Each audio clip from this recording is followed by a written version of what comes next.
ल है त साथीहरू, आज चाहिँ हामी कुलुरको एकदमै भाइरल रुद्राक्षको फेदमा आइसकेका छौँ। हामी चाहिँ आगा लिनको लागि आएको छौँ। अनि हाम्रो लागि साउजीले चाहिँ आगा काट्दै हुन्छ। यो आगा चाहिँ हाम्रै लागि त छैन होला, तिनटै गर्नु न। ए गर्नु गर्नु ल, गर्नु न। भन्नु अस्ति कालो कालो परेको अङ्कल, तपाईँको अस्ति त फेरि त्यो जति तलले पनि आउँछ। तिनटा गर्नु, तिनटा यस्तो भाइ हो बोल्नु अर्को लु लु तान्नु तिनटा गर्नु न, तिनटा तिनटा हुँदैन है। होइन अर्को अर्को हुँदैन तपाईँको त्यो एकको हाँगा हो कि ठिकै छ त्यो राख्नु कि त्यो बचाउनु पर्यो ल। यो मात्रै आउने अर्को आएन। ल साउले खसाइसक्यो है यता चाहिँ।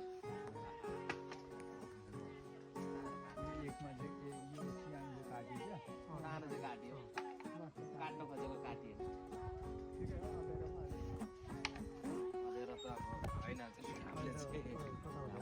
बिहानी पखा फेरि यति काटिसकेपछि नि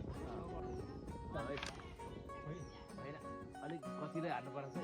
होइन कति बिहान थुक्पा हाने अलिक पावर हाल्नु।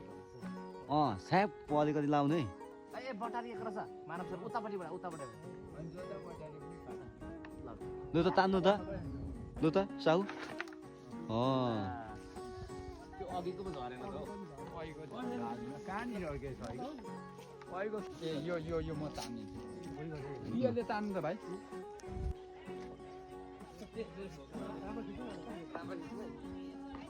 यो पनि हुन्छ? हुन्छ नि। 1 2 3 बित्ता 3.5 बित्ताको रहेछ है। 2 लाख लु त अब कहाँ लगेर बाँड्यो यो? तल लगेर यी बानेमा पनि म कैँची दिन्छु। तल तल पारी छ हामीसँग। हामीसँग केराको पातमा चाहिँ बेरेर है। ल अब चाहिँ कतैलाई टुक्रा पार्यो कि यसलाई अनि साम्बा हुँदैछ नि त यसलाई। थोरै त्यो बिचमा हेरेर केराको दाम चाहिँ ल्याइदिन्छु नि। ल हुन्छ ल। केराको दाम